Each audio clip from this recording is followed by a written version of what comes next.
Yo, what's going on YouTube? This is your boy Kamen Spike back again once again today, people. Today we're here for #1 Sentai Gozyuger episode 11, and I really did like this episode. We got another filler arc sort of episode, and we are meeting up with a Gal Ranger representative. We got a Red Lion, man. Red Lion, wow, force. And yeah, this guy's on a mission, man. He's on a mission to take rings. He's also on the lookout for, he's also looking for a monster with a white horn, well, one horn, a one-horned monster. And we really don't know why until like later in the episode, but he ends up challenging the team to basically challenging them and also helping them at the same time. Considered the No.1 monster for this episode is the number one tag monster. He's #1 in tag, and apparently this monster is a special type of No.1 created by Tega June herself, and we'll see why later on in the episode of why this thing is special. But throughout the episode we see that we're basically playing tag with this monster. Basically have 3 rounds. I think this is like the only No.1 that we've had like multiple, like more than 2 rounds with so far. Like we've had 3 rounds with this dude, pause.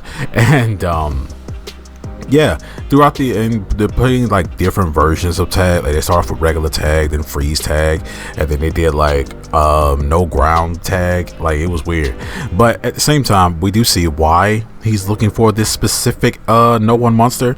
Turns out this monster ended up taking his wife Luna, and he's trying to get Luna back, but we don't know that up to now. You get like some flashbacks and stuff of her. He's also calls himself the #1 beast tamer, and by saying he's a #1 beast tamer, he has like a he carries like a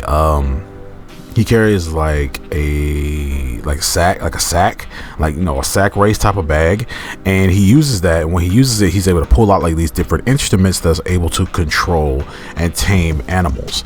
And he does this multiple times in the episode. He has a different instrument for taming a different animal, and this episode is really like Sentai animal kind of based, because we do see multiple eagles in this episode. We see the gorilla, we see Goshu gorilla, not Goshu gorilla, the gorilla form for Zyuohger.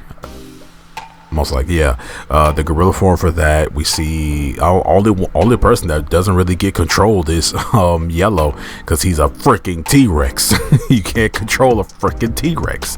But yeah, so he even he's controlling Red for like a while, like making him act like an actual dog and things like that. But we see that he's able to overcome it in the 3rd round of the episode, where they're all playing tag, and they're in, you know, the warehouse that a lot of Toku uses, and he's able to overcome it by saying like, oh, I can't be controlled by anyone.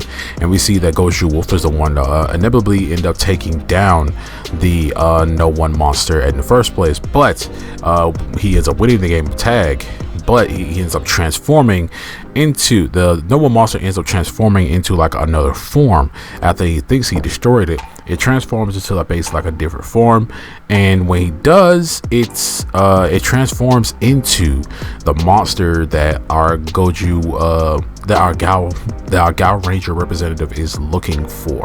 Turns out this thing ended up taking over, like end up like capturing his wife, and you know how the No.1 monsters do. You know, they take someone and they basically become them, or basically take over their body. And this guy has taken his wife, and he, at the end of the episode, we see him charge towards him. Now that, you know, the regular No.1 monster is gone, and they've also defeated the regular everything else. So our mech fight in this, we do get a mech fight in this episode, but it's just Black versus old girl from Braidon. See that her mech is like fixed. I think it looks a little bit different. Does it look a little bit different? I really didn't notice. We haven't seen much of her mech. We only see her mech really like in 1 episode and a half, but I feel like it just looks different, and they're fighting each other. There really wasn't a winner in this episode, since this episode kind of ends on a cliffhanger. But next episode we're going to get the climactic end, hopefully, and he's gonna get his wife back, because I felt really bad for him overall. But yeah, man, this episode was pretty good. I did like how you gave him like a whole backstory and things like that. And also we see that Ryuko, he's sort of like the center focus to a degree in this episode, because he's a blue lion, and you got the red lion versus the blue lion and things like that. And also in like the beginning of the episode, we see that he ends up having to fight like these guys who are mad at him because like their girlfriends are such big fans of Ryuko that they ended up like leaving like them, like dumping their boyfriends because they're such big fans of him and stuff like that. He ends up beating them. We see that one of them was Juo Eagle, and the other one was Vulcan, or Red Vulcan, and he ends up taking them and ends up using their rings later on in the episode, which was actually pretty cool. We also saw that the guys ended up getting like ring cases for all the rings that they've collected, and right now Goju Red is in the lead, and rightfully so to a degree, because a lot of the No.1 monsters he's actually defeated.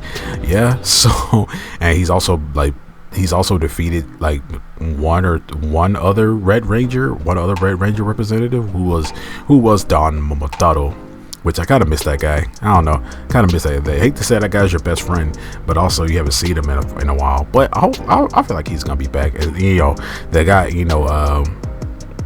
I forgot the guy that we'll call him Taya, but Taya is gone for a while. We haven't seen him ever since he made his climactic, kind of leaving or whatever, right? Most likely he is gonna be back. But yeah, we still gotta beat him to take his ring. But yeah, man, this episode was pretty cool. I dug it a lot. Hopefully, I can't wait to see the next episode and see if old boy's gonna get his wife back. I hope so for sure, because bro he's a cool dude, real cool. But hopefully bro gets his wife back and we actually see what type of No.1 monster this is. I think we're getting an upgrade for No.1 monsters now. They're like, after you defeat them, they evolve. Like, is that what we're getting right now? It's a pretty cool concept. I really like it. They become more vicious, more monstrous, and more powerful, and more like even more sentient. But yeah, man, I can't wait to see what Gozyuger gonna come up with next. But what do you guys think about this episode? What do you guys think? Let me know down in the comment section below. Thank you so much if you made it this far in the video, and see you guys next time. Make sure to like, share, subscribe, hit that notification bell, and remember, as I always say, stay henchant.